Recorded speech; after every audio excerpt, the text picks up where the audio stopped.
నమస్తే. అసలు సమాజం ఎక్కడికి వెళ్తుంది అని అంటే, ఇప్పుడు మనము కొన్ని రోజుల వరకు అబ్బాయిలు అమ్మాయిల్ని మోసం చేస్తున్నారని విన్నాము, చూసాము కూడా. కానీ అమ్మాయిల్ని మోసం చేస్తున్నారు అనేది మనం ఈ మధ్య బాగా ఎక్కువగా వింటున్నాం. ఈవెన్ మన ఛానల్లోనే అడ్వకేట్ మధుశర్మ గారితో చేసిన వీడియో కూడా చాలా మంది చూసి దానికి రెస్పాండ్ అయిన మంది ఎంతో మంది. సో అసలు ఏం జరుగుతుంది, అసలు ఈ సమాజంలో అసలు అమ్మాయిలు అబ్బాయిలు ఎలా మారిపోతున్నారు, అసలు యూత్కి ఏమైంది? ఇప్పుడు ఇదే విషయంలో మనతో పాటు ఉన్నారు ఒక బాధితుడనే చెప్పాలి. ఇప్పుడు ఎందుకు అంటే, ఇప్పుడు ఈయన పోగొట్టుకున్నది పోయింది చాలా వరకు. ఇప్పుడు ప్రస్తుతం మనతో పాటు అమ్మాయితో బాధించబడ్డ వ్యక్తి ఆర్జే శేఖర్ పాషా. ఇప్పుడు ఆయన మనతో పాటు ఉన్నారు. అంటే జనరల్గా నార్మల్ పర్సన్స్ బాధితులుగా ఉండడం వేరు, కానీ ఇలాంటి సెలబ్రిటీలను కూడా ఇలా చేయడం అనేది మనం ఇప్పుడే చూస్తున్నాం. సో మనం ఆయన అడిగి తెలుసుకుందాం. నమస్తే సార్. నమస్తే మా సార్, ఎలా ఉన్నారు? బాగున్నాను ప్రస్తుతానికి. Okay sir. ఎనీవే, ఇప్పుడు మనం తీసుకున్న టాపిక్ అయితే చాలా ఘోరమైన టాపిక్. ఎందుకు అంటే, అమ్మాయిలు అంటే ఇంతవరకు మనం సమాజంలో చూసింది అమ్మాయిలు మోసపోవడమే చూసాం, కానీ అబ్బాయిలు కూడా మోసపోతున్నారు అనేది చూస్తూనే ఉన్నాము. అందులో మీరు నిదర్శనంగా మారారు ఇప్పుడు మాకు. అసలు ఏం జరిగింది సార్? అంటే మీరు చెప్పినట్టు అమ్మాయిలు మోసపోవడం అనేది మనం చూసాం, కానీ అబ్బాయిల్ని టార్చర్ చేసే సెక్టర్ డిఫరెంట్. కానీ ఇది ప్యూర్లీ డబ్బుల కోసం, ఎక్స్టార్షన్. ఇది ఒక ఇండస్ట్రీ తయారైంది. విజయవాడలో కొంతమంది, హైదరాబాద్లో కొంతమంది మహిళా మండలి అని చెప్పి నిజమైన వాళ్ళు కాకపోవచ్చు, లేకపోతే డూప్ వాళ్ళు కావచ్చు, అండ్ హ్యూమన్ రైట్స్ యాక్టివిస్టులు అనే పేరుతోటి ఇంకా రకరకాలుగా వీళ్ళు ఏంటంటే సెటిల్మెంట్లు చేస్తాం, అవి చేస్తాం, ఇది చేస్తాం అని చెప్పి వాళ్ళ దగ్గరికి వెళ్ళి నువ్వు అది చేసావు, ఇది చేసావు, నేను రోడ్డు మీదకి లాగుతాను. ఆధారాలు ఏమి ఉండక్కర్లేదు. బేసికలీ ఒక అమ్మాయి వచ్చి రోడ్డు మీద పడి నాకు అన్యాయం జరిగిపోయిందంటే, అయ్యో ఆడుకూతురు జరిగిపోయింది కదా అని వస్తారు. ఒక అబ్బాయి వచ్చి బాధ్యతలు చెప్పుకుంటే వినేవాళ్ళు ఎవరు లేరు. ఇవాళ నేను మీ దగ్గరికి వచ్చి ఇంత చెప్పుకుంటుంటే మీరు వింటున్నారన్నా కూడా నా దగ్గర ఎన్ని సాక్ష్యాలు, ఎన్ని ఆధారాలు నేను చూపెట్టబట్టాను కాబట్టి నన్ను పిలిచి మీరు అడుగుతున్నారు. కానీ లేకపోతే అకారణంగా ఒక ఆడపిల్ల జీవితం నువ్వు ఎందుకు బాగా చేస్తారని చెప్పి నన్ను ఎవరు ఎంటర్టైన్ చేయడు. బేసికలీ మన సమాజంలో ఆడపిల్లదే జీవితం, మగపిల్లడిది జీవితం కాదు. వాడు ఒక కుక్క, వాడిని ఎవడన్నా కొట్టచ్చు, వాడిని ఏమన్నా చేయొచ్చు. వాడు పోలీస్ స్టేషన్కి పోయి అయ్యా నా బతికిరైందంటే పోరా మగాడికి నీకేంటి అని చెప్పి. సో బేసికలీ ఈ రేప్ కేసులు కానీ 498 అదే డబ్బు కట్టం కోసం వేధిస్తున్నాడు, ఇలాంటి ఏ కేసులైనా సరే ఆడవాళ్ళకే పెట్టే హక్కు ఉంది తప్ప మగవాళ్ళకి కనీసం పెట్టే హక్కు లేదు. పెడితే తీసుకోవడానికి మీరు చాలా కృషి చేయాల్సి వస్తుంది పరిస్థితి. అటువంటి స్టేజ్లో ఉన్నాం మనం ప్రస్తుతానికి. దీనికి కారణం సో ఎక్కడో కొన్ని దారుణమైన సంఘటనలు జరుగుతాయి. లైక్ నిర్భయ జరిగింది, కొన్ని జరుగుతుంటాయి. అలాంటివి జరిగినప్పుడు ప్రజల్లో వచ్చిన ఆందోళనకి ఏం చేస్తారంటే, గవర్నమెంట్ వాళ్ళు చాలా స్ట్రిక్ట్ చట్టాలు చేస్తుంటారు. ఈ చట్టాలని ఉపయోగించుకొని వీటినే వెపన్స్ గా అబ్బాయిల మీద వాడి భయంకరమైన ఎక్స్టార్షన్స్ చేస్తున్నారు. Not just in Andhra, Telangana or Karnataka, ఎక్కడైనా కూడా ఇలాంటిది చాలా చోట్ల ఈ చట్టాలను ఉపయోగించి నేను నీ మీద రోడ్డు మీదకి లాగుతా, నీ మీద కేసులు పెడతా అని చెప్పి వాళ్ళ బెదిరించి భయపెట్టి వాళ్ళ దగ్గర డబ్బులు గుంజడం, వాళ్ళు నానా రకాల నరకాన్ని పాలు చేయడం. డబ్బులు పోవడం ఒకటైతే, వాళ్ళు పడే మానసిక క్షోభ మనం వర్ణనాతీతం అన్నమాట. సో నా విషయంలో సరే డబ్బులు కొంత పోయినా నేను పడ్డ మానసిక క్షోభ ఒక 15 రోజుల పాటు నరక యాతన అనుభవించాను నేను. ఇట్లాంటిది మరొకరికి రాకూడదు అని నేను ముందుకు రావడం జరుగుతుంది. అసలు నా ప్రశ్న ఏంటంటే, ఫస్ట్ ఆఫ్ ఆల్ అసలు మీ లైఫ్లోకి అసలు ఇలాంటి సిచ్యువేషన్ ఎందుకు వచ్చింది, ఎలా వచ్చింది, అసలు ఆ అమ్మాయి ఎవరు, ఆ అమ్మాయి మీకు ఎలా పరిచయం అయింది? సో ఇన్నాళ్ళు నేను ఆల్మోస్ట్ ఒక 18 ఏళ్ళ నుంచి ఇండస్ట్రీలో ఉన్నాను. ఈ రోజు నాకు ఇలాంటివి ఎప్పుడు జరగలేదు. మొట్టమొదటిసారి ఇట్లా నాకు అంటే వృత్తిపరంగా చాలామంది అమ్మాయిలతో మాట్లాడుతుంటాను, పరిచయాలు ఉంటాయి. ఏ రోజు నాకు ఇంత దారుణంగా ఎవ్వరూ కనిపించలేదు. ఒకసారి అంటే 2012 మిడ్లో ఆగస్ట్ ఆ టైంలో నేను ఒక వెబ్ సిరీస్కి హీరోగా యాక్ట్ చేసిన పరిస్థితి. లవ్ యూ ఎనిమీ అని చెప్పి లేడీ లైన్ క్రియేషన్స్ వాళ్ళు నిర్మిస్తున్న ఈ వెబ్ సిరీస్ చల్లా భానుకిరణ్ గారి డైరెక్షన్లో ఒక 8 ఎపిసోడ్లు తీశారు. సో నేను వచ్చే టయానికి ఆల్రెడీ కొంత కథ జరిగింది. అదేంటంటే, వేరే హీరో అనుకున్నారు ఫస్ట్. ఆ హీరో పేరు యువరాజ్. అతను ప్రస్తుతం అప్కమింగ్ హీరోనే. అతనికి సమ్ ఇష్యూస్ ఉండడం వల్ల అతను తప్పుకున్నాడు. సో ఆ ప్లేస్లో నేను తీసుకోవాలనుకుంటున్నానని భానుకిరణ్ గారు చెప్పినప్పుడు నేను వెళ్ళి అక్కడ రీప్లేస్ చేయడం జరిగింది. సో షూటింగ్ వెంట ఫర్ అబౌట్ 2 months. ఆ టైంలో ఈ అమ్మాయి అక్కడ కనిపించింది 1-2 సార్లు. ఆ పరిచయం తోటి ఆఫ్టర్ 1 year 1.5 year అంటే 2000 మిడ్ అయిపోయిన తర్వాత 2023 మిడ్లో ఆగస్టు సెప్టెంబర్ ఆ టైంలో ఇట్లా వచ్చి పరిచయం నేను గుర్తున్నాను కదా మీరు అంటే గుర్తున్నాను అంటే సరే నేను ఇట్లా ఒక సినిమా తీద్దాం అనుకుంటున్నాను, నాకు ప్రొడ్యూసర్ రెడీగా ఉన్నా, నేను డైరెక్ట్ చేద్దాం అనుకుంటున్నాను, దానికి నువ్వే హీరో అని ఆ అమ్మాయి అంది మీతో. నువ్వే హీరో అంటే చూస్తే పట్టుకుని 25 ఏళ్ళు కూడా లేవు, నీకు ఏం ఎక్స్పీరియన్స్ కూడా లేదు, ఏం చేస్తావు ఏదంటే నాకు డైరెక్షన్ చేసే ఇది లేదు, కానీ నేను ఒక మంచి కో డైరెక్టర్ని పెట్టుకుంటా, ఒక మంచి కథ తీసుకొని నేను తీద్దాం అనుకుంటున్నాను, నా ఈ ఫలానా లైన్స్లో తీద్దాం అనుకుంటున్నాను అని చెప్పింది. నేను అప్పటికి కన్విన్స్ కాకపోతే కొంతమంది పెద్ద పెద్ద వాళ్ళతో మాట్లాడాను. సో వాళ్ళతో మాట్లాడింది, వాళ్ళ ఫోటోలు చూపించింది, ఒక 5-6 కోట్లు నేను ఈజీగా తీసుకురాగలను అది ఇది అని చెప్పింది. సో అప్పటికి మేము ఆల్రెడీ ఒక కథ మీద నేను వర్క్ చేస్తున్నాను. సో చెప్పాను ఇట్లా ఒక మంచి కథ ఉంది అంటే సరే దాన్నే చేద్దాము అంది. సో అది ఇంకా డెవలపింగ్ స్టేజ్లో ఉంది. సో నేను మా ఫ్రెండ్ సంజయ్ ఇంకా కొంతమంది కలిసి మేము కథ రాసుకుంటున్నాం. అప్పుడప్పుడు వస్తుంటుంది పోతుంటుంది, ఎక్కడో విజయవాడ పోతున్నాను అంటది, ఏదో కేసులు గీసులు ఏవో చెప్తా ఉంటుంది, మేము పెద్ద సీరియస్గా తీసుకునేది ఏమీ ఉండదు.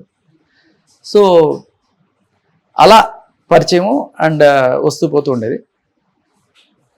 మాకు ఎప్పుడు ప్రాబ్లం కూడా లేదు అమ్మాయితోటి. యాక్చువల్గా ఎప్పుడైతే మా పక్క పోర్షన్లో ఖాళీ అయిపోయిందో, మా ఆఫీస్ ఉంది మా ఇంటి దగ్గరలోనే, ఆఫీస్ పక్క పోర్షన్ ఖాళీ అయితే ఏమో ఎక్కడి నుంచో నేను రావాలి రోజు, అంతకన్నా ఈ పక్క పోర్షన్లో నేను వచ్చి ఉంటాను అంటే సరే నేను ఓనర్కి పరిచయం చేర్పించాను. అప్పటి నుంచి మాకు మ్యూజిక్ స్టార్ట్ అయింది, మందు కొట్టడం,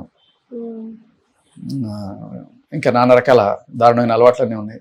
దానికి తోడు హిస్టీరియా వచ్చినట్టు బిహేవ్ చేసి, అమ్మాయికి ఏవో ప్రాబ్లమ్స్ ఉన్నాయి, ఆ ప్రాబ్లమ్స్ తోటి అక్కడ బాటిల్స్ ఎగలగొట్టేసి బయట ఇళ్ల మీద విసిరేసి ఇలా చాలా బీభత్సంగా బిహేవ్ చేసేది అనమాట, ఒక సైకో లాగా. సో చూసిన తర్వాత ఎవరైనా ఇంకా ఖాళీ చెప్పించేద్దాం అనుకుంటారు, ఎలాగైనా ఖాళీ చెప్పించేద్దాం అని చెప్పినప్పుడు లేదు తప్పైపోయింది, నేను ఇంకోసారి ఇలా చేయను, ఇలా చెప్పి మళ్ళీ ఆ నెక్స్ట్ రోజు ఇలా రిపీటెడ్ ఇదిగా చేస్తుండేది అనమాట. సో కొంచెం గట్టిగా దబాయిద్దాం అనుకునే టయానికి ఇంకా ఫైనల్గా ఆ అమ్మాయే నీ మీద రేప్ కేసు పెడతారు, నన్ను చేసామని చెప్పి. మీ మీద? ఇంట్లో తీసుకొచ్చి గంజాయి పెడతా, నా ఇంట్లో విలువైన వస్తువులు పోయాయని చెప్పి కేసు పెడతా, ఇలా రకరకాలుగా అనమాట. సో బెదిరించడానికి దీని ముందు కొంచెం నేపథ్యం చెప్పాలి.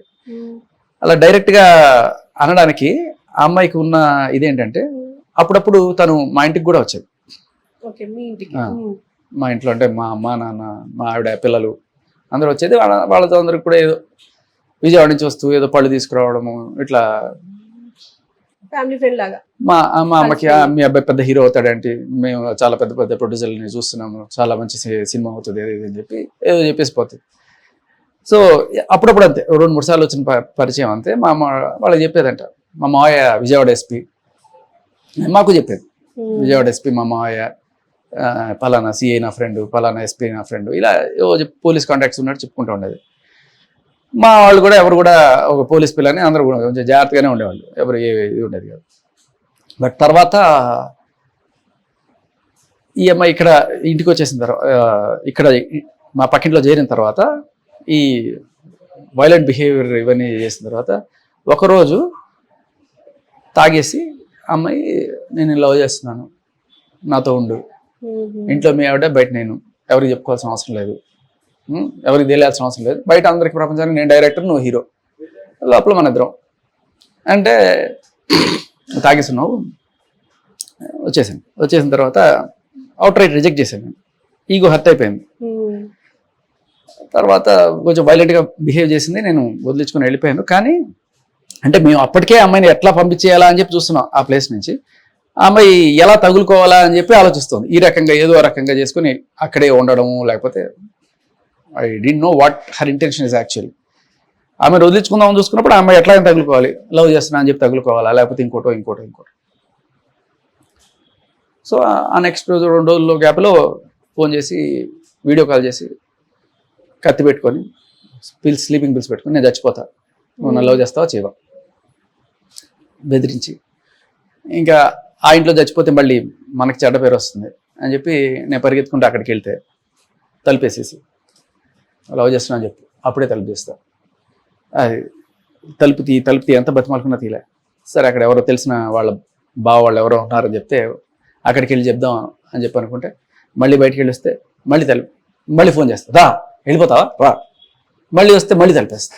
ఆట అనమాట.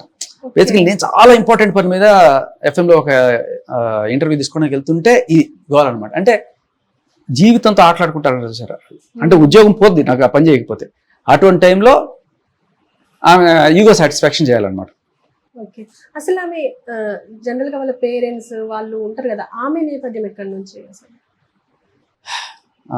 చెప్తా. సరే ఎప్పుడైతే ఇది కంప్లీట్ చేసేది నేను చేయండి ఒకసారి.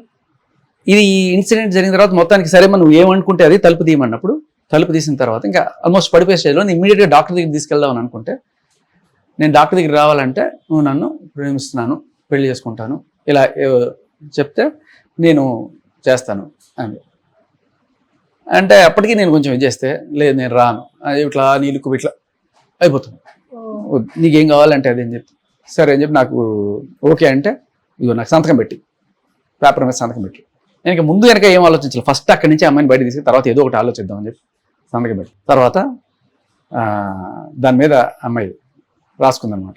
ఏంటి నేను పెళ్లి చేసుకుంటా అన్నాడు, నాకు వీడికి సంబంధం ఉంది, ఇంకా ఏదో రాసుకొని దాన్ని పెట్టుకొని నన్ను బ్లాక్మెయిల్ చేయడం మొదలెట్టింది.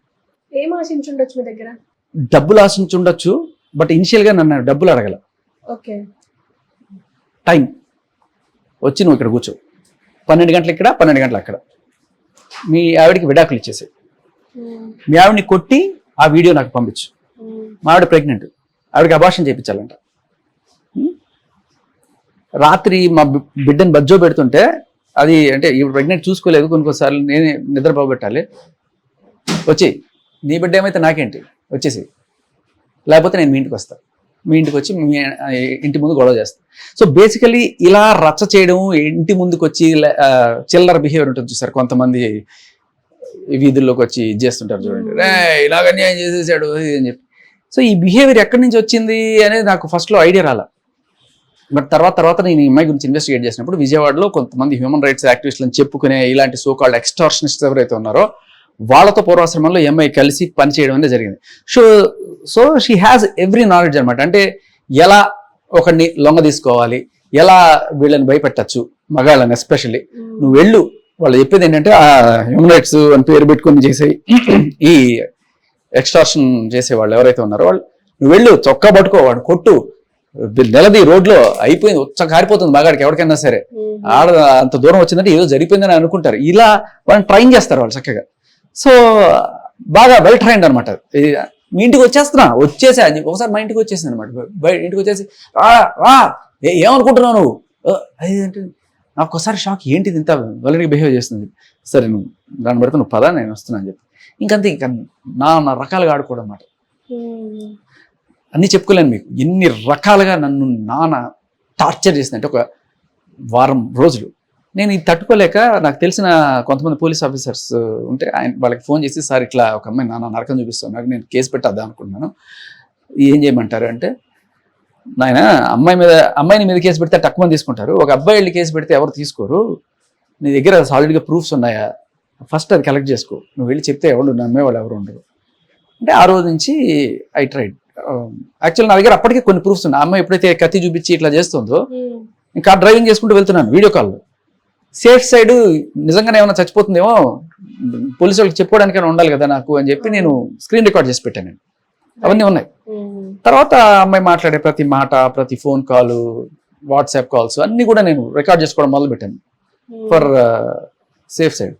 సో అలా నాకు అమ్మాయి చేసే టార్చరు ఇవన్నీ కూడా మొత్తం సాక్ష్యాలతో సహా ఆడియో కాల్స్ రూపంలో నా దగ్గర ఉన్నాయి, అలాగే కొన్ని వీడియో కాల్స్ కూడా. ఇవి తీసుకొని ఇంకా నేను అప్పటికి కూడా పోలీసుల దగ్గరికి వెళ్దామా, లేదు ఈ అమ్మాయి కొంచెం సైకోలాగా బిహేవ్ చేస్తుంది కదా, వీళ్ళ నాన్న వాళ్ళకి అప్పగిచ్చేద్దామా అని చెప్పి నేను అప్పటికి కూడా ట్రై చేసి వాళ్ళ నాన్న వాళ్ళకి ఎట్లాగైనా వాళ్ళ నాన్న వాళ్ళ ఇది అనుకొని అక్కడికి అప్పగిద్దామని చెప్పి వెళ్ళి వాళ్ళని కాంటాక్ట్ చేస్తే వాళ్ళు తీసే పరిస్థితి లేకపోతే వాళ్ళ నియరెస్ట్ పోలీస్ స్టేషన్కి వెళ్ళి అక్కడ సిఐ గారితో మాట్లాడి ఈ అమ్మాయి కొంచెం సైకాటిక్ బిహేవియర్ ఉంది, ఆ అమ్మాయిని వాళ్ళ పేరెంట్స్కి అప్పచెప్పండి అంటే అప్పుడు వాళ్ళకి ఫోన్ చేస్తే వాళ్ళు మాకు తెలుసు, మాకు తెలియదు అనుకున్నారా, ఆ అమ్మాయికి మెంటలు, మేము అమ్మాయిని తీసుకోలేము, అమ్మాయి ఎక్కడ కావాలంటే అక్కడ పంపించేసేయండి అని చెప్పి వాళ్ళు. I'm helpless. అంతే. సో ఇదంతా చేసేయడానికి నేను ప్లాన్గా చేశాను, అమ్మాయిని తీసుకెళ్ళి అప్పుడు అప్పగిద్దామని. అదే అమ్మాయికి తెలిసి నెక్స్ట్ లెవెల్కి వెళ్ళిపోయింది రివెంజ్. సో తిరిగి మళ్ళీ హైదరాబాద్ వచ్చేసింది ఆ అమ్మాయి. నేను హైదరాబాద్ అనగా అమ్మాయి హైదరాబాద్ వచ్చేసింది. ఇంకా హైదరాబాద్ వచ్చేసి ఇంకా ఈ అయిపోయింది నీ పని వాళ్ళతోటి, ఫినిష్, వచ్చేస్తున్నాను, మీ ఇంటికి వచ్చేస్తున్నా, మర్యాదకు రా, నువ్వు రా, వచ్చి నేను చెప్పినట్టు చెయ్యి, కూర్చోండి కూర్చోవాలి, లేవంటే లేవాలి. సో ఆ రోజున మాత్రం వెళ్ళగానే ఇట్లా బట్టి పీకి తలుపు తీయగానే ఇట్లా పీకి అంత బీసి ఇట్లా పూసి వేసుకొని ఇప్పుడు మొన్న రేప్ చేసామని కేసు పెడతా. మ్యాటర్ ఆఫ్ 5 seconds నాకు ఏం జరుగుతుందో అర్థం కాదు. ఒక్క తోపుతో నేను బయటకు వచ్చేసాను. నేను బయటకు వచ్చేసి ఎందుకు వచ్చేసి నువ్వు కాదు నేను పెడతాను అని చెప్పి అప్పటిదాకా ఉన్న ఏవో కొంత పురుస్తున్నా నాకు కొంత కాన్ఫిడెన్స్ వచ్చింది. ఓకే కనీసం పోలీసులు నమ్ముతారు ఇప్పుడు నేను చెప్పే మాట అని చెప్పి 100 ఫోన్ చేస్తాను. పెట్రోలింగ్ వాళ్ళు వచ్చారు. ఈ లోపల అమ్మాయి మాస్క్ కట్టుకొని టూర్ అని చెప్పి వెళ్ళిపోయింది. అప్పటికే అరుస్తున్నాను ఆగు ఆగు అని చెప్పి వెళ్ళిపోయింది. వెళ్ళిపోయిన తర్వాత ఇంకా సీన్ ఆఫ్ అఫెన్స్ మొత్తం రికార్డ్ చేసుకున్నారు, వెళ్ళిపోయారు. ఆ రోజు సాయంత్రం వెళ్ళి కంప్లైంట్ ఇమ్మన్నారు. సో అది తర్వాత ఎన్ని రోజులైంది సార్ ఇదంతా ఈ ఇష్యూ అంతా జరిగే? మొత్తం ఒక మ్యాటర్ ఆఫ్ 15 days లో నాకు భయంకరమైన నరకం అనమాట. మార్చ్ 15 నుంచి ఏప్రిల్ 1కి నేను పోలీస్ కంప్లైంట్ ఇచ్చేసాను. ఈ నన్ను రేప్ చేస్తున్నాను అని చెప్పి కేసు పెడతాను అని చెప్పి చేస్తే నేను కంప్లైంట్ ఇచ్చేసాను. కంప్లైంట్ ఇవ్వడానికి కూడా మన పోలీస్ వ్యవస్థ ఎంత దారుణంగా ఉందంటే వెళ్ళి అక్కడ 3 రోజులు తిరగాల్సి వచ్చింది కంప్లైంట్ ఇస్తానంటే. అక్కడ కూర్చోండి సార్ ఇట్లా ఏంటి బాబు నీ సంగతి ఏంటి. వెళ్ళి సాయంత్రం 6 గంటలకు వెళ్తే 11 గంటలకు కూడా కంప్లైంట్ ఇచ్చాను. సరే సార్ రేపు వస్తాను సార్. మళ్ళీ ఆ నెక్స్ట్ రోజు రోజు ఇదే పని. మగాడంటే కుక్కలాగా ట్రీట్ చేస్తారు. కుక్క కన్నా హీనం అన్నమాట మన వ్యవస్థలో. వాడికి ఏం జరిగినా వాడు చచ్చినా పట్టించుకోరు. అదే అమ్మాయి వచ్చి అక్కడ కూర్చుంటే అమ్మాయికి అల్పిటైనా రాత్రిపూట అమ్మాయిని ఉంచకూడదు అనే ఒక దీంతో 49 ఇచ్చి వెంటనే పంపిస్తారు. మగాడి కావాలంటే లోపల 4 పీకుతారు. ముందు వెనక ఏం లేదు. మగాడంటే కుక్కతో సమానం ఇక్కడ. అసలు అంటే ఇప్పుడు మీరు అన్నారు కదా సాక్ష్యాలు తీసుకొచ్చారు, ఆమె వల్ల ఇప్పుడు మీరు ఒక్కరైనా బాధితులు ఇంకా ఎవరైనా ఉన్నారా? ఇప్పుడు కమింగ్ టు మీరు ఇందాక అడిగిన ఫస్ట్ క్వశ్చన్, ఆ అమ్మాయి అసలు ఎవరు ఏంటి అనేది నేను తర్వాత రివర్స్ ఇంజనీరింగ్ చేసుకుంటూ వెళ్ళా. నాకు తెలిసింది ఏంటంటే ఆ అమ్మాయి అన్నవరం దగ్గర ఒక గ్రామంలో అక్కడ పుట్టి పెరిగింది. ఆ అమ్మాయికి ఒక 20.5 సంవత్సరం వచ్చినప్పుడు పెళ్లి చేశారు. వాళ్ళ క్యాస్ట్ అని ఆ ఇంటి పేరుకు ఏదో ఇది ఉందని ఒరిస్సాలో ఒక సంబంధం. ఆ అబ్బాయి ఒరిస్సాకి పక్కనే, మనకి ఇక్కడి నుంచి అంటే ఒరిస్సా అనిపిస్తుంది, అన్నవరానికి మీకు ఒరిస్సా చాలా దగ్గర. సో ఒరిస్సాలో వాళ్ళు ఏదో జీడిపప్పుల వ్యాపారం ఏదో చేస్తారు. ఆ అబ్బాయి ఏదో నారాయణ కాలేజీలో స్కూల్లోనో టీచర్ గానో లెక్చరర్ గానో చేస్తాడు. ఆ అబ్బాయి చాలా బాగుంటాడు. అబ్బాయి కూడా ఆల్మోస్ట్ మహేష్ బాబు లెక్క ఉంటాడు, తెల్లగా పొడుగ్గా. అబ్బాయి నుంచి పెళ్లి చేశారు. పెళ్లి చేసిన తర్వాత 3 నెలలు అయింది. తర్వాత తిరిగి వచ్చేసిన తర్వాత ఆ అబ్బాయి మీద కొన్నాళ్ళకి 498A కేసు పెట్టి ఆ కేసులో ఏం రాసింది అంటే ఈ అబ్బాయి నన్ను ఫస్ట్ ఒక 1 రోజులు బాగానే చూసుకున్నాడు, తర్వాత కట్నం కోసం వేధించాడు. ఇప్పుడు బేసికలీ 498A అంటే ఏవే సెక్షన్లు ఎలా పడాలని వాళ్ళకి చెప్తారు క్లియర్గా. అమ్మ ఈ సెక్షన్ పడితేనే నీకు కంప్లీట్. సో అదేంటి, ఒకటేంటంటే అదనపు కట్నం కోసం డిమాండ్ చేశాడు. మీరు గమనించండి ఎక్కడైనా సరే ఈ కేసు అంటే ఫస్ట్ అదనపు కట్నం కోసం డిమాండ్ చేశాడు. 2 ఇష్టం లేకపోయినా కూడా అబార్షన్ చేయించాడు. ప్రాణహాని అని తెలిసినా కూడా అబార్షన్ చేయించాడు. ఇంకా రకరకాలుగా వాళ్ళ అత్తమామలు టార్చర్ చేశారని చెప్పి మొత్తం 16 మంది మీద 16 వాళ్ళ ఫ్యామిలీలోనే 4 వాళ్ళ పినత్తండ్రులు పెదత్తండ్రులు పిల్లులు అత్తలు బాబాయిలు అందరి మీద కలిపి ఒక 16 మంది మీద కేసు పెట్టింది అనమాట. పెట్టితే మన పోలీస్ ఆఫీసర్లు అక్కడ అన్నవరంలో వాళ్ళు చాలా అసలు ఒక ఆడకూతురికి అన్యాయం జరిగిపోయింది, ఆమెను రక్షించేద్దామని చెప్పి మొత్తానికి వెళ్ళి ఒరిస్సాకి, అంటే మన పోలీస్ పాస్పోర్ట్ ఏదో ఉంటుంది అది తీసుకొని వేరే స్టేట్కి వెళ్ళి ఇంటర్ స్టేట్లో వెళ్ళి వాళ్ళని అక్కడి నుంచి తీసుకొచ్చి అరెస్ట్ చేసి వాళ్ళు ఇక్కడి నుంచి రిమాండ్లో పెట్టి పాపం వాళ్ళు అక్కడి నుంచి బెయిల్ తెచ్చుకొని వాళ్ళు దాని నుంచి బయటపడి 1 నెల రోజులు 2 నెలలు జైల్లో కూడా ఉన్నట్టున్నారు. అయ్యయ్యో. ఎందుకంటే నేను డేట్స్ గమనిస్తుంటే వాళ్ళని అరెస్ట్ చేసిన డేటు వాళ్ళకి రిమాండ్ అయిన డేట్ నుంచి బెయిల్ వచ్చిన డేట్ చాలా తేడా ఉంది. 2 నెలలు 3 నెలలు ఉంది. సో ఒక ఫ్యామిలీ మొత్తం చితికిపోయింది. సో బేసికలీ ఇదంతా నిజమై ఉండొచ్చు కదా. పాపం ఆ అమ్మాయి నిజంగానే టార్చర్ చేస్తుంటే దే డిజర్వ్ దట్. ఓకే. నిజంగానే వాళ్ళందరూ కనుక చేస్తుంటే.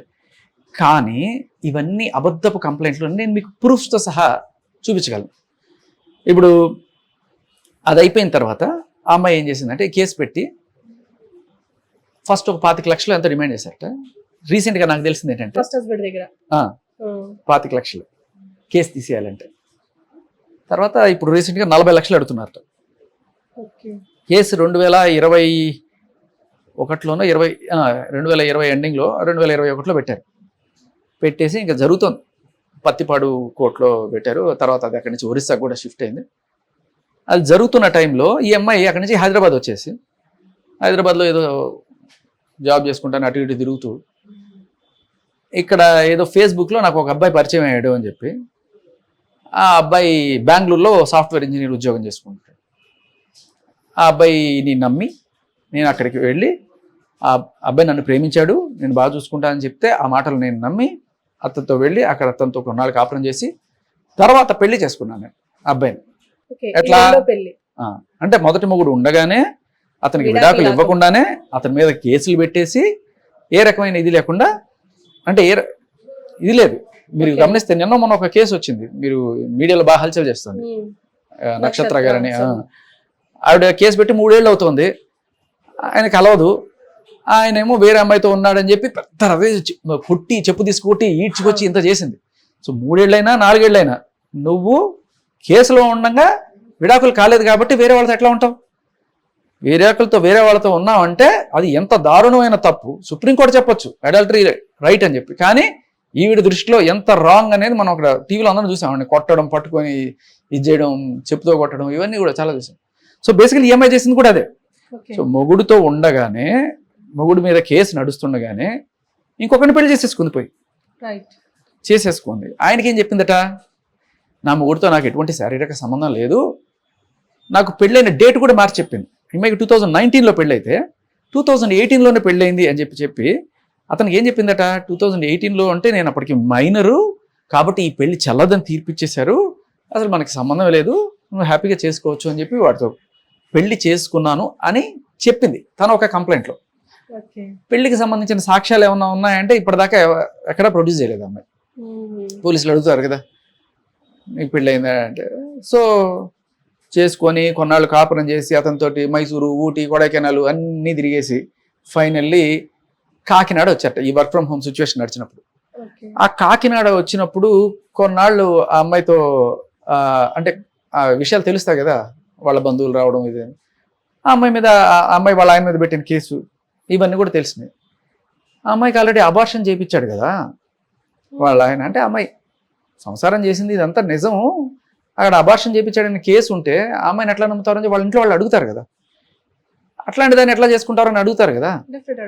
ఆ అబ్బాయి ఏదో చెప్పుకొచ్చాడు, లేదు ఆ అమ్మాయికి అట్లాంటిది ఏం లేదంటే, రే చూడరా బాబు క్లియర్ కట్గా కత్తిపూడి హాస్పిటల్ పలానా హాస్పిటల్లో నన్ను తీసుకెళ్ళి నాకు అబార్షన్ చేయించాడని చెప్పి క్లియర్గా రాసుంది, పిచ్చోడా ఇట్లాంటి వాళ్ళ జోలికి ఎందుకు పోతారని చెప్పి వాళ్ళు ఏదో మందలించారు, ఏదో చేశారు. మొత్తానికి ఆ అబ్బాయి అక్కడి నుంచి ఆ అమ్మాయిని వదిలేసి ఇది చేశాడు. అంటే చేసిందే తప్పు పని, మూడుండగా ఇంకోటి పెళ్లి చేసుకోవడం. నాకు ఇప్పుడు అన్యాయం జరిగిపోయింది, నాకు వీడు అన్యాయం చేశాడు.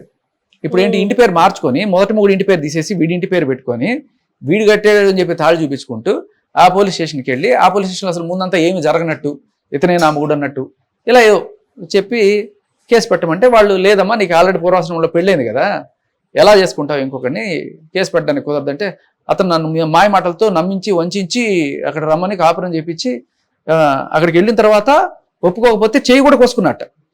మీరు గమనించాల్సిన విషయం ఏంటంటే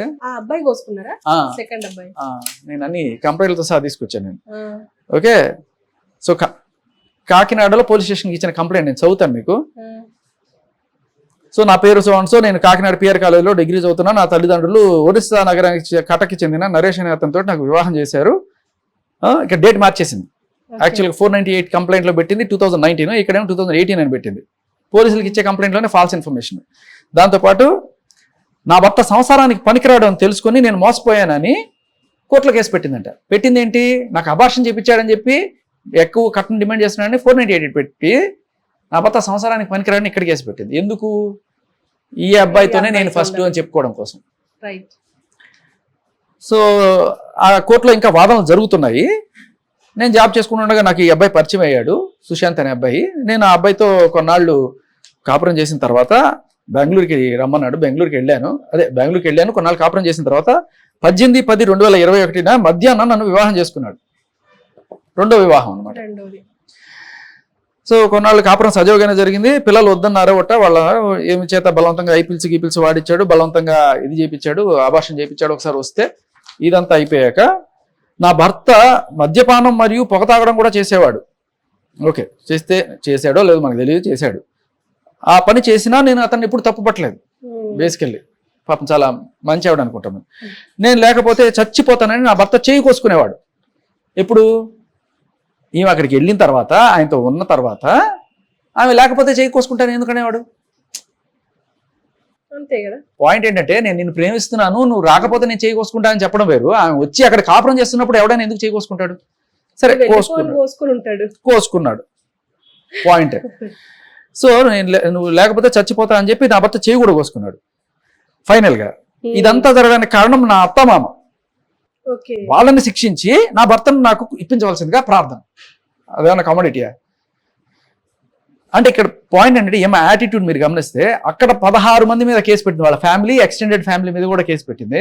ఎప్పుడు కూడా ఆ ఫ్యామిలీ వాళ్ళందరినీ దూరం చేసి వాడు మాత్రమే నాతో ఉండాలి. పాయింట్. సో ఇక్కడ కూడా వాళ్ళ అమ్మ, నాన్న, చెల్లి అందరి మీద కేసులు పెట్టి వాళ్ళని శిక్షించి ఇతను నాకు ఇప్పించాలి. ఇది అమ్మాయి పెట్టిన కంప్లైంట్. అయితే రీసెంట్గా ఒక అప్డేట్ ఏంటంటే, ఇది ఏప్రిల్లో పెట్టిన కంప్లైంట్. జూన్ 6వ తేదీన ఈ కంప్లైంట్ ఇది తీసుకొని, ఇప్పుడు నిజానికి పోలీసులు కనుక సరిగ్గా ఇన్వెస్టిగేట్ చేస్తుంటే ఈ అమ్మాయికి ఆల్రెడీ అక్కడ పెళ్ళయిందని, ఆ అమ్మాయి అబార్షన్ చేయించడానికి కేసు పెట్టి, ఇది ఇంత ఫాల్స్ ఇన్ఫర్మేషన్, ఇది ఎట్లా పెడతారని చెప్పి వాళ్ళు కనుక చేసుంటే ఈ అబ్బాయి మీద కేసు పెట్టేవాళ్ళు కూడా కాదు. ఫాల్స్ కేసు, అంత తప్పు నీదే అని చెప్పేవాడు. కానీ లేదు, వాళ్ళు ఏం ఇన్వెస్టిగేషన్ చేశారో ఏమో పెట్టారు. కోర్టు దాకా వెళ్ళింది. కోర్టులో జడ్జి గారి ముందు ప్రమాణం చేసి చెప్తారు 164 అనేది. దాంట్లో ఆవిడ చెప్పింది ఏంటంటే, ఇంతకుముందు శారీరానికి అది సంసారానికి పనికిరాడని చెప్పింది కదా, ఇప్పుడేం చెప్తుంది చూడండి. ఆ నరేష్ అనే వ్యక్తికి తెలుగు రాదు, అతనికి నాకు ఎటువంటి శారీరక సంబంధం లేదు. అంటే కమ్యూనికేషన్ సరిగ్గా లేకపోవడం వల్ల ఎటువంటి శారీరక సంబంధం లేదు, పనికిరాడని చెప్పట్లే ఇక్కడ. ఇది ఇలా ఉండగా నేను హైదరాబాద్ వచ్చేసి ఉన్నాను, ఈ సుశాంత్ అనే అబ్బాయితో కలిశాను, తిరిగాను, అంతా అయింది. అంతా అయిన తర్వాత మీరు ఇక్కడ గమనిస్తే జడ్జి ముందు ఏం చెప్పిందంటే, అయితే ఒకసారి గర్భం వచ్చిందట ఈమెకి, సుశాంత్ రెండో మొగుడుతో కాపురం చేస్తాడు. వచ్చినప్పుడు నేను ఒప్పుకోలేదు, బాగా గొడవపడ్డాను అబార్షన్ చేయించుకోవడానికి, వద్దన్నా నేను. కత్తితో నా చేతి మీద గాయం చేశాడు. బేసికల్లీ గుర్తుపెట్టుకోండి ఈ పాయింట్. ఇందాక కంప్లైంట్ లో నా భర్త నా కోసం చేయి కోసుకున్నాడు, ఇక్కడ కత్తితో నా చేతి మీద గాయం చేశాడు. బేసికల్లీ జరిగింది చెప్పనా, ఈ రెండు కూడా కాదు. ఆ అమ్మాయే ఇతను బెదిరించడానికి కత్తితో కోసుకుంది. ఎందుకంటే same happened with me. Clear గా నా దగ్గర సాక్ష్యం ఉంది, వీడియో ప్రూఫ్. ఆ అమ్మాయి ఇట్లా కత్తి చూపించి కోసుకుంటా, ఆల్రెడీ నేను కోసుకున్నది ఒకటి ఉంది చూస్తావా అని ఇక్కడ ఆల్రెడీ అమ్మాయికి ఒక ఘాటు ఉంటుంది అనమాట. ఇది నేను చెప్పేది అబద్ధం అయితే, వాళ్ళ నాన్న సాక్షాత్తు వాళ్ళ నాన్నని పోలీసులు ఎంక్వైరీ చేయడానికి వెళ్ళినప్పుడు వాళ్ళ నాన్న, మా అమ్మాయికి కొంచెం మెంటల్గా బిహేవ్ చేస్తాండి, ఇట్లా చేయి కోసుకోవడం, నిద్ర మాతలు వేసుకోవడం అమ్మాయికి రెగ్యులర్గా అలవాటే అని వాళ్ళ నాన్న చెప్పిన వీడియో నేను మీకు ఇస్తాను, మీరు ప్లే చేయండి, కొంచెం ఫేస్ కనబడుతుంది. సో అక్కడితో ఆకుండా మా అమ్మ నాన్న కట్నం ఇస్తామన్నా తీసుకోకుండా కావాలనే నన్ను వదిలేశాడు. సో ఇది జడ్జి గారి ముందు ఆమె ఇచ్చిన 164 స్టేట్మెంట్. ఇది అయిపోయింది. ఈ లోపల ఎంఐ హైదరాబాద్ వచ్చి వెలగబెట్టింది ఏంటంటే, ఇక్కడ మా వెబ్ సిరీస్ జరుగుతున్న టైంలో మా ఫస్ట్ హీరో ఎవరైతే ఉన్నారో అతని పేరు యువరాజ్. అతను అడిగిందిట, నాకు ఇదంతా తెలియదు, నేను రాకముందు జరిగిన విషయం అనమాట. నాకు కొంచెం ఇక్కడ అకామిడేషన్ ఇబ్బందిగా ఉంది, వాళ్ళ నాన్నకి కట్నం ఇచ్చేంత స్తోమత ఉంది, ఆ కంప్లైంట్లో ఇంకా నేను బోల్డంత ఖర్చు పెట్టాను, నాకు లక్షల డబ్బులు అతనికి ఇచ్చేసాను, అది అని చెప్తుంది. వాళ్ళ నాన్నకి చాలా ఆస్తుంది, అది అని చెప్పుకుంటా వస్తూ ఉంది. కానీ ఇక్కడ ఏ అబ్బాయితో చెప్పింది ఏంటంటే, నాకు అకామిడేషన్కి డబ్బులు లేవు, దయచేసి నేను వచ్చి మీ ఇంట్లో ఉండొచ్చా ఒక 2-3 రోజులు అంటే, సరే రమ్మన్నట్ట. మా యూనిట్లో ఇంతమంది ఉంటే, ప్రపంచంలో ఇంతమంది ఉంటే నేను జెస్సీని ఎందుకు ప్రేమించాను? ఆ టైప్లో ఈ అమ్మాయి అబ్బాయిని అడిగితే సరే వచ్చి ఉండమన్నట్టు.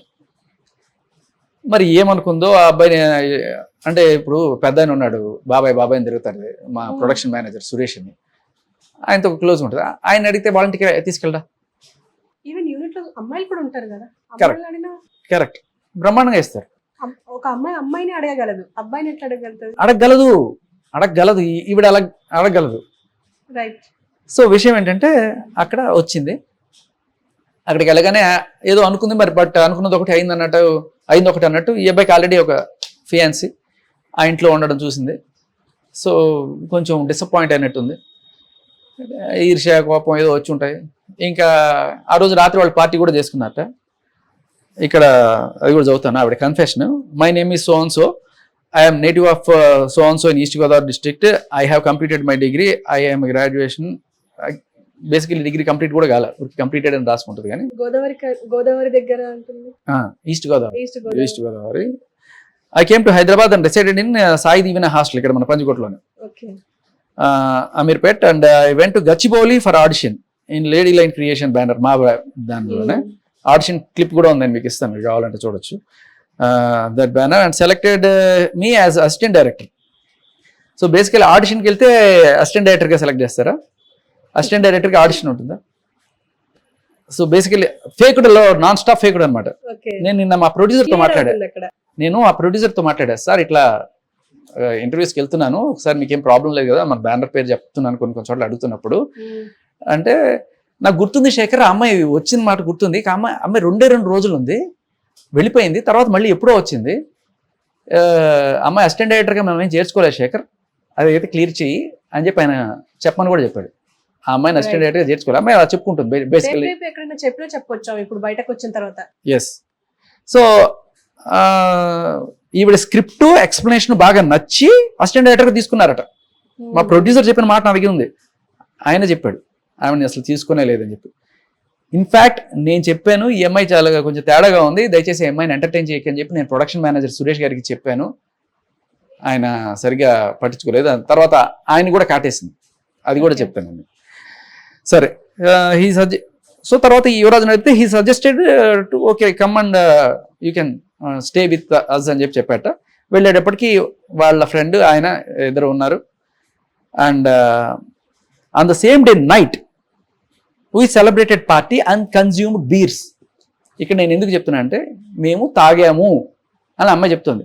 రెండో కంప్లైంట్లో వాళ్ళ ఆయన తాగి మద్యపానము ధూమపానము చేసినాక నేను తప్పు పట్టలేదు, ఇక్కడ నేనే శుభ్రంగా తాగుతానని నేను చెప్పింది. కోసుకునేది ఈమె, బీర్లు తాగేది ఈమె, పేర్లు పెట్టేది అవతల వాళ్ళకి. సో ఆ తర్వాత శ్రీనగర్ కాలనీలో వాళ్ళ హౌస్కి వెళ్ళాను, అక్కడ వాళ్ళు వెల్కమ్ చేశారు. We had party and after that they started moving closely వాళ్ళిద్దరు. I recorded those moments in my mobile secretly. Okay, అంటే ఇట్లా పెట్టుకొని వాళ్ళు అక్కడేవో వాళ్ళు హాగ్లో ఉంటే ఇట్లా దూరంగా పెట్టుకొని ఇట్లా ఏం చేస్తున్నావు అంటే నేను గేమ్ ఆడుతున్నాను అన్నట్టుగా చెప్పి ఇట్లా రికార్డ్ చేసిందట. రికార్డ్ చేసిన తర్వాత సరే నాకేదో పని ఉందని చెప్పి వచ్చేసిందట. ఇప్పుడు ఇది 24th May as per police records, 24th May 2022 వెళ్ళిపోయి అప్పటి నుంచి July 1st వరకు ఇతన్ని నానా రకాలుగా బ్లాక్మెయిల్. ఊళ్ళో లేదు, వెళ్ళిపోయింది, కాకినాడ వెళ్ళిపోయింది. ఆ అబ్బాయి కేసు ఉంది కదా, 2 మొగుడు మీద పెట్టిన కేసు, దానికి సంబంధించి హాజరవుతోంది. సో అక్కడ డబ్బులు ఇస్తావా చస్తావా, మళ్ళీ డబ్బులు ఇవ్వాల్సిన మోడస్ ఆఫ్ ఆపరెంట్ జాగ్రత్తగా గుర్తుపెట్టుకోండి. ఈ అమ్మాయి మోడస్ ఆఫ్ ఆపరెంట్ ఎలా ఉంటుందంటే, వెళ్ళి నేను ఒక ల్యాప్టాప్ కొనుక్కుంటాను, లేకపోతే నేను ఒక మొబైల్ కొనుక్కుంటాను, లేకపోతే నేను ఒక పరుపు కొనుక్కుంటాను. షాప్కి వెళ్తుంది, షాప్కి వెళ్ళి ఇగో ఇతను నంబర్ పంపిస్తాను నీకు, అతనికి అకౌంట్కి వేసి అంతే. So this is her modus of operant. ఎక్కడ కూడా ఆ అమ్మాయికి డైరెక్ట్గా డబ్బులు ఇచ్చినట్టు రికార్డు ఉండకుండా చాలా జాగ్రత్తలు తీసుకుంది, వెరీ వెల్ ట్రైన్డ్ అనమాట. సో ఇది ఇలా ఉంటే ఆ తర్వాత 1వ తేదీ వచ్చింది. ఈ లోపల ఈ అబ్బాయి కేసు ఏదైతే ఉందో సుశాంత్ కేసులో ఆ అమ్మాయికి లాయర్ ఖర్చులు ఇవన్నీ అని చెప్పి తిరుగుతుంది. అంత ఈజీగా పోలీసులు కేసు పెట్టాల ఫస్ట్, ఎందుకంటే పక్కా ఫాల్స్ అనేది తెలుస్తోంది, మొత్తం కానీ వాళ్ళు సరిగ్గా ఎంక్వైరీ చేస్తుంటే అసలు కేసు ఇంపాసిబుల్ పెట్టడం అది. బట్ నేను చెప్తున్నాను కదా, మన దేశంలో అబ్బాయిల పరిస్థితి కుక్క కన్నా హీనంగా ఉందని చెప్పడానికి ఇదే. కంప్లీట్గా కుక్క కన్నా హీనంగా ఉంది. వాడు ఏమీ చేయలే. రెండో దాంట్లో అబ్బాయి గురించి ఏం చెప్పిందండి, అతనికి నాకు శారీరక సంబంధం లేదని చెప్పిన అమ్మాయి అతను నాకు అబార్షన్ చేయించాడని చెప్పి అతని మీద 498 కేసు పెట్టి వాళ్ళ ఫ్యామిలీని అందరిని అరెస్ట్ చేయించి, ఎంత దారుణమైన నరకం, వాళ్ళ ఫ్యామిలీ మొత్తం చితికిపోయి ఇది ఉంటే ఎలాంటి శిక్ష చేయాలి చెప్పండి మీరు? ఇంత ఫాల్స్ కేసు పెట్టిన అమ్మాయికి ఫ్రీగా హ్యాపీగా తిరుగుతుంది అమ్మాయి. వాళ్ళు సిగ్గుతో చచ్చిపోయి ఇంటి నుంచి బయటికి రాకుండా కనీసం ఫోన్ చేసి మీడియాలో మాట్లాడండి అంటే నేను రావు అనే స్టేజ్లో ఎవరికి మొహం చూపించుకోలేకుండా బతుకుతున్నారు వాళ్ళు ఒరిస్సాలో. మొత్తానికి ఇప్పుడు ఈమె విషయంలో ఒక ఫ్యామిలీ కాదు, రెండు వీళ్ళ నాన్న వీళ్ళమ్మ విగత జీవులు అయిపోయారు పాపం. ఆయనకి పెరాలసిస్ ఏదో వచ్చేసింది వీళ్ళ నాన్నకి, ఈ సుశాంత్ అనే వాళ్ళ నాన్నకి. సెకండ్ కేసు పెట్టమంటే ఎందుకు పెట్టరని చెప్పి పై ఆఫీసర్ల దగ్గరికి వెళ్ళి నాకు న్యాయం కావాలి అని చెప్పి వాళ్ళని రకంగా అదరగొట్టేసి ఒక పాప మహిళకి అన్యాయం జరిగిపోతుందని చెప్పి ఇలా ఏదో చెప్పేసి మహిళా మండలి అది ఇది అని చెప్పేసి వాళ్ళు మొత్తానికి ఏదో సర్లేమ్మ పెడతాం పో అని చెప్పి చేయించి ఇంకా లాయర్ని పట్టుకొని మొత్తానికి ఇదిగో ఎఫ్ఐఆర్ చేయించింది. దొంగ కేసు కంప్లీట్లీ, అన్ని అబద్ధాలు. మీకు రెండో కేసులో కూడా మ్యారేజ్ డేట్ తప్పు, మ్యారేజ్ చేసుకొని ఇంకొకటి చేసుకోవడం తప్పు, ఇవన్నీ కూడా తప్పులు అమ్మాయి చేస్తూ నాకు న్యాయం కావాలని చెప్పి వీళ్ళని ఎట్లా అడుగుతుందో నాకు అర్థమే కావట్లేదు. సరే ఇదిలా ఉంటే ఆ కేసులో లాయర్ ఫీజులకి ఇంకా వాటికి వీటికి దాదాపు ఒక 5 లక్షల దాకా ఖర్చు అయిందట. ఈ 5 లక్షలు ఒక అన్నయ్య దగ్గర అప్పు తీసుకుంది. రాజ్ కిరణ్ అని ఒక అతను బీసీ సంఘం అధ్యక్షుడు, ఆయన దగ్గర కూడా ఇట్లాగే వెళ్ళి నాకు న్యాయం చేయండి ఆడ కూతురికి అన్యాయం అయిపోతుంది అంటే నీకు నేనున్నాను చెల్లెమ్మ అని చెప్పి అతను వచ్చి వాళ్ళకి వీళ్ళకి పోలీసుల చుట్టూ తిరిగి కొంచెం ఇన్ఫ్లుయెన్స్ చేసేసి ఆ అమ్మాయి కేసు ఎఫ్ఐఆర్ చేయించండి అన్నట్టుగా తిరిగాడు ఆ అమ్మాయితో కొన్నాడు. అదే క్రమంలో నాకు కొంచెం డబ్బులు ఏమన్నా, మా నాన్న పెద్ద కోటీశ్వరుడు, ఆయన దగ్గర నీకు ఎట్లా ఒకటి డబ్బులు ఇప్పించేస్తాను అది ఇది అని చెప్పి, ఈ అబ్బాయికి కట్నం ఇస్తానన్నా తీసుకోలేదని చెప్పింది కదా, ఆ టైప్లో నీకు డబ్బులు ఇప్పించేస్తాను అని చెప్పిందిట. సరే మొత్తానికి 5 లక్షలు తీసుకుంది. తర్వాత అబ్బాయి అడగడం మొదలెట్టాడు, నాకు అంత కాకపోయినా కొంత కావాలి, అర్జెంట్ కావాలని. ఆ టైంలో వీడే గుర్తొచ్చాడు, నాకు డబ్బులు ఇవ్వాలంటే ఈ యువరాజ్ గారిని బ్లాక్మెయిల్ చేస్తున్నాం కదా, ఆల్రెడీ చిన్న చిన్న వస్తువులు ఏవో కొనిపించుకుంది అప్పటిదాకా, నెక్లెస్లను లేకపోతే ఆ షాప్కి వెళ్ళి ఇక్కడ చెయ్యి, ఈ షాప్కి వెళ్ళి ఇది చెయ్యి అని చెప్పి ఈ పేటీఎంలు చేయించుకోవడం అయిపోయిన తర్వాత ఇక్కడికి వచ్చి ఇంకా ఫైనల్గా హైదరాబాద్లో ఇదిగో నీకు ఫైనల్ సెటిల్మెంట్ ఇచ్చేస్తా, నీ వీడియో నీకు ఇచ్చేస్తా, డిలీట్ చేసేస్తా, 5 లక్షలు కావాలి నాకు ఇమ్మీడియట్గా అని చెప్పి 5 లక్షలు డిమాండ్ చేసినట్టు ఎఫ్ఐఆర్ కాదు ఇది, దాన్ని ఏమంటారంటే కన్ఫెషన్ రిపోర్ట్. పెద్ద మనుషుల ముందు పంచాయత్ అంటారు వాళ్ళని, వాళ్ళ ముందు ఆ అమ్మాయి ఒప్పుకొని రాసిచ్చిన కన్ఫెషన్ స్టేట్మెంట్. ఆ అమ్మాయి ఫోన్ తీసుకొని దాంట్లో ఆ అమ్మాయి ఈయన వీడియో దొరికింది, అది చూసి డిలీట్ చేశారు. అది సో ఆ 5 లక్షలు ఇస్తా అని చెప్పి సినిమా ఫక్కీలో అనమాట, ఇక్కడికి రా, ఇక్కడ కాదు అక్కడికి రా, యూసఫ్ కూడా కాదు సత్యం దగ్గర రా అని చెప్పి వాడు వెనకాల మనిషిని పెట్టి వాడు డబ్బులు తీస్తున్నాడా లేదా చూడు అని చెప్పి ఫైనల్గా అంతా చేసి వీళ్ళు లిటరల్లీ ముందే ప్లాన్కి పోలీసులకు ఇన్ఫార్మ్ చేసి రెడ్ హ్యాండెడ్గా పట్టుకొని మన యూసఫ్ కూడా మెట్రో స్టేషన్ ఉంది కదా, అది మన కోట్ల విజయభాస్కర్ రెడ్డి స్టేడియం కరెక్ట్గా పక్కన, దాని పైకి రా అని చెప్తే అమ్మాయి వచ్చింది డబ్బులు తీసుకోవడానికి అన్నట్టుగా ఆన్ ద స్పాట్ రెడ్ హ్యాండెడ్గా పట్టుకొని ఇంకా వదులు అని చెప్పి అమ్మాయి సైకోలాగా బిహేవ్ చేస్తుంటే పట్టుకొని 4 పీకి లేడీస్ కానిస్టేబుల్స్ ఈడ్చి కూడా తీసుకొచ్చారు. అంటే అమ్మాయి లొంగదనమాట, ఇక్కడ వీళ్ళే నాకు అన్యాయం చేస్తున్నాను చెప్పి గట్టిగా రావడం మొదలెట్టింది అనమాట. పట్టుకొని తీసుకొచ్చి ఆటోలో వేసి 4 నడి రోడ్లో బడితో పూజ చేసి తీసుకెళ్లే స్టేజ్కి తెచ్చుకుంది అమ్మాయి లిటరల్. ఎందుకంటే రమ్మంటే రాలా, ఆడపిల్లకి అన్యాయం జరిగిపోతుంది, ఆడపిల్ల అంటే she's train in this things అనమాట. రోడ్లో అరవడం వల్ల ఒక ఆడపిల్లకి సపోర్ట్ వస్తుందని అమ్మాయికి బాగా తెలుసు. సో ఆ లేడీ విక్టిమ్ అనే కార్డ్ని వాడుకోవడం చాలా బాగా తెలుసు. అయినా కూడా అక్కడ పోలీసులు ఉన్నారు, వాళ్ళు చెప్పారు ఈ అమ్మాయి ఆల్రెడీ క్రిమినల్ అండి అని చెప్పి తీసుకెళ్ళి పోలీస్ స్టేషన్లో పెట్టారు. అయ్యింది, ఎఫ్ఐఆర్ అయింది, తీసుకొచ్చారు. అయింది కదా, ఇంకెప్పుడు నేను ఇట్లా పని చేయను సార్, అది సార్ ఇది సార్ అని చెప్తే మొత్తానికి ఏదో బెయిల్ వచ్చింది. బెయిల్ మీద బయటకు వచ్చి కరెక్ట్గా 13 రోజుల్లో ఇదే రాజ్ కిరణ్ మీద, అంటే డబ్బులు ఇవ్వాలి కదా, నీకు డబ్బులు ఇస్తారా అని చెప్పి పిలిచి, ఎక్కడ బాపట్లలో మా మావయ్య ఉన్నాడు, ఆయన కూడా ఇట్లా కోటిస్తాడు, ఆయన ఇస్తానన్నాడు, నువ్వు వచ్చేసి నేను నీకు ఇప్పించేస్తాను అని చెప్పి ఆయన రాగానే అతని కార్ ఎక్కి అతనితో పాటు ఎవరో 2 ఫ్రెండ్స్ కూడా ఉన్నారు, పద అక్కడ పద ఇక్కడ పద అని చెప్పి పలానా చోటుకి తీసుకెళ్ళి ఇక్కడ ఆపు అని చెప్పి పక్కా స్కెచ్ చేసి బరా చింపేసుకొని రేప్ చేస్తున్నారు అని చెప్పేసి పరిగెత్తుకుంటూ ఎక్కడ పొదలోకి ఎటు వెళ్ళిపోయిందట.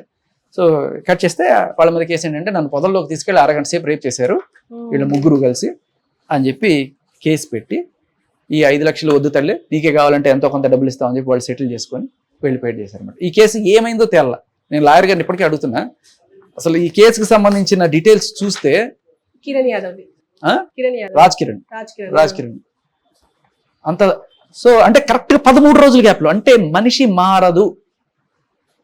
కేసు అయింది, నానా తిట్లు తిని రోడ్లో బడిత పూజ జరిగి నువ్వు అట్లా అంత తీసుకొచ్చినా కూడా నువ్వు మారవు అనే విషయం, అంటే రిపీటెడ్ అఫెండర్ అనమాట, సీజన్డ్ క్రిమినల్ అనేది ఇక్కడ మనకి క్లియర్ గా ఎస్టాబ్లిష్ అవుతుంది.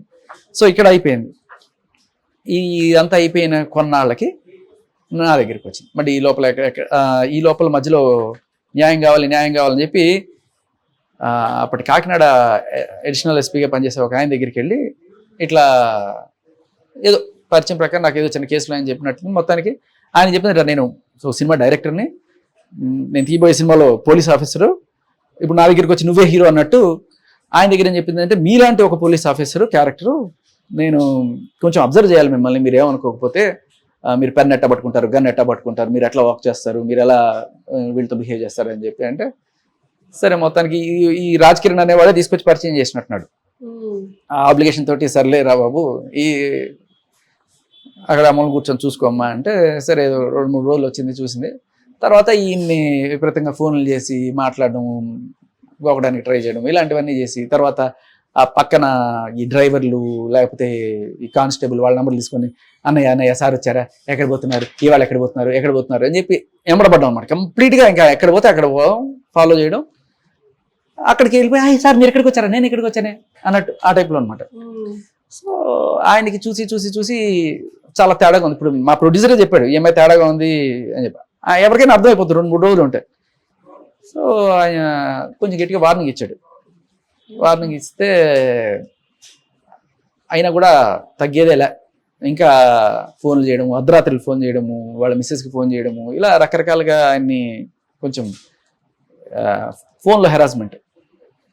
దీనికి తోడు అమ్మాయి కేసు లేవో ఇవి డీల్ చేయాలి, ఈ యువరాజు పెట్టిన కేసు ఏదైతే ఉందో ఈ ఎక్స్ట్రాషన్ కేసు, దీంట్లో ఇచ్చి నాకు విముక్తి కలిగించండి, అట్లాగే నా మూడు మీద పెట్టిన కేసు 498 దాంట్లో నాకు డబ్బులు ఇప్పించండి, దీంట్లో ఈ సుశాంత్ గారి కేసులో దాంట్లో కూడా నాకు డబ్బులు ఇప్పించండి, ఇలా నాన్న రకాలుగా ఆయన ఏదో అడుగుతూ ఉండింది. ఈఎంఐ చేసేవన్నీ ఫ్రాడ్ అని ఆయనకి క్లియర్గా అర్థమైంది. ఒక రోజు పిలిచి గట్టిగా మందలించి చేసినా కూడా ఉపయోగం లేకపోయేసరికి వాళ్ళ నాన్న వాళ్ళని పిలిచి, ఎందుకంటే అమ్మాయి కాబట్టి, అబ్బాయి అయితే 4 పీకి అసలు అంత సీన్ కూడా ఉండేది. నేను చెప్తాను కదా, అబ్బాయి అయితే కుక్క, అమ్మాయి అనే అడ్వాంటేజ్ తోటి అమ్మాయి అంత దూరం వెళ్ళగలిగింది, ఎస్పీతో కూడా మాట్లాడగలిగింది. ఆయన అంటే రెస్పెక్ట్ ఇస్తారు కదా, మనం నేర్పించేది అదే, రెస్పెక్ట్ లేడీస్ అంటారు. పోలీస్ ఆఫీసర్స్ కూడా మనకు చాలా క్లియర్గా చెప్పారు లేడీస్తో ఎట్లా బిహేవ్ చేయాలనేది వాళ్ళకి చాలా. ఆ రెస్పెక్ట్ని ఆవిడ ఎలా క్యాష్ చేసుకోవాలనేది ఆవిడకి బాగా తెలుసు. అలా ఆయన దగ్గరికి వెళ్ళి ఇలా చేస్తుంటే ఈ అమ్మాయికి చెప్పే పద్ధతిలో చెప్పినా వినకపోయేసరికి వాళ్ళ నాన్న పిలిచి, ఇది మీ కూతురు చేస్తుంది, దయచేసి ఆ అమ్మాయిని కంట్రోల్లో పెట్టుకోండి, లేకపోతే ఏదైనా ప్రాబ్లం అయితే వస్తుంది. మా నాన్నని పిలిచి నా మీద ఇది చేస్తావా, నా పరువు చేస్తావా, వాళ్ళని స్టేషన్కి పిలిపిస్తావా అని మీ పైన కోపం, వాళ్ళ ఎస్పీ పైన, నా పైన ఎస్పీ పైన కోపం వచ్చి ఒక ప్రైవేట్ లాయర్ని మాట్లాడుకొని ఆయన మీద ఒక కంప్లైంట్ డ్రాఫ్ట్ చేసి, ఆయన నన్ను ఛాంబర్కి పిలిచి వాళ్ళు తిట్టి పంపించాడు. ఆయన నన్ను ఛాంబర్లో పిలిచి రేప్ చేసాడని పెట్టింది, ఛాంబర్లో రేప్ చేసాడని పెట్టింది. ఇప్పుడు ఇంత ఆఫీస్ ఉంటుంది, ఆఫీస్లో పిలిచి అందరిని బయట పంపించేసారంట, తలిపేసారంట, బయట కానిస్టేబుల్ పెట్టి రేప్ చేశారంట. మీరు కంప్లైంట్ చదివితే అసలు నమ్మలేరు, అట్లా ఉంటుంది కంప్లైంట్. సో ఇవన్నీ నిజాలు కూడా కావచ్చు, అబద్ధాలు కూడా కావచ్చు.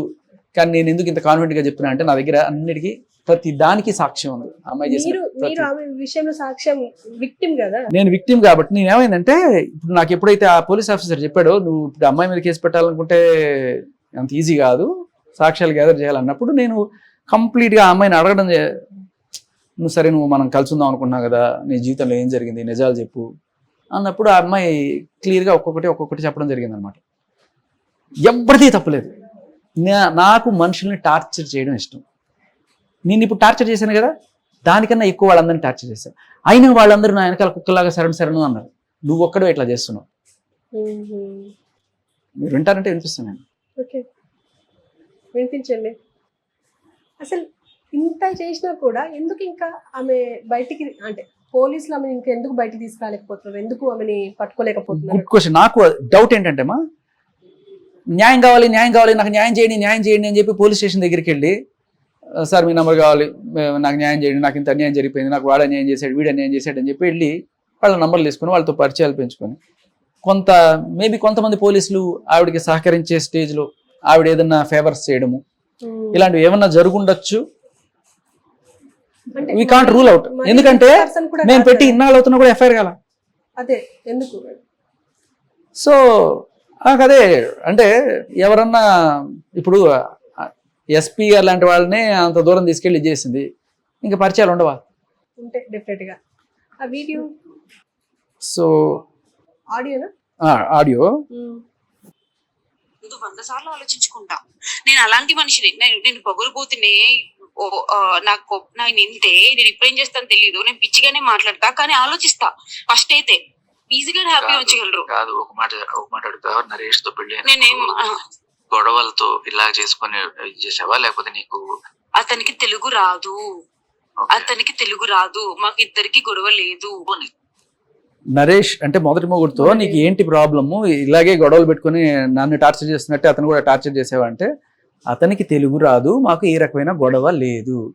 ఏ రకమైన గొడవ లేకపోతే ఒక ఫ్యామిలీని చిరిపేస్తావు నువ్వు.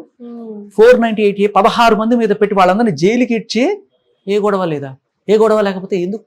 నేను చెప్తున్నాను కదా, చట్టాలు ఇంత దారుణంగా ఉన్నాయి కాబట్టి ఒక మగాడి బతుకు కుక్కలాగా తయారైంది. ఎవరైనా కొట్టచ్చు అనుకుంటే. ఇది అయిపోయింది. సుశాంత్ నేను లవ్ చేసుకున్నావు కదా, అతనితో కూడా ఇలా గొడవలు పెట్టుకుని వచ్చేసావా? అది కూడా లేదు. అతనితో ఎందుకు విడిపోవాల్సి వచ్చింది? ఒక మాట అడుగుతున్నా, ఎందుకు విడిపోవాల్సి వచ్చింది? అదొకటి చెప్తా. క్యాష్ ఫీలింగ్ ఒకటి, ఇంకొకటి ఏంటంటే వాడికి నేను ఫిజికల్ గా కలిసి ఉండట్లేదు. సుశాంత్ తో ఎందుకు విడిపోవాల్సి వచ్చింది, అతనితో ఏంటి గొడవ అంటే క్యాస్ట్ ఫీలింగ్ అంట. అబ్బాయికా అమ్మాయి? ఈమెకి క్యాస్ట్ ఫీలింగ్ అంట. ఈమె వెళ్ళి సంసారం చేసి ఎంత చేసినప్పుడు లేని క్యాస్ట్ ఫీలింగ్ మరి ఎక్కడి నుంచి వచ్చిందో తెలియదు, బట్ క్యాస్ట్ ఫీలింగ్. అతనితో వేరే ఏ గొడవ లేదు. ఓకే, అది వాడికి నచ్చలేదు. ఇంకొకటి ఏంటంటే విడిపోవాల్సి వచ్చింది. అదొకటి చెప్తా. క్యాష్ ఫీలింగ్ ఒకటి, ఇంకొకటి ఏంటంటే వాడికి నేను ఫిజికల్ గా కలిసి ఉండట్లేదు. అతనితో నేను ఫిజికల్ గా కలిసి ఉండట్లేదు.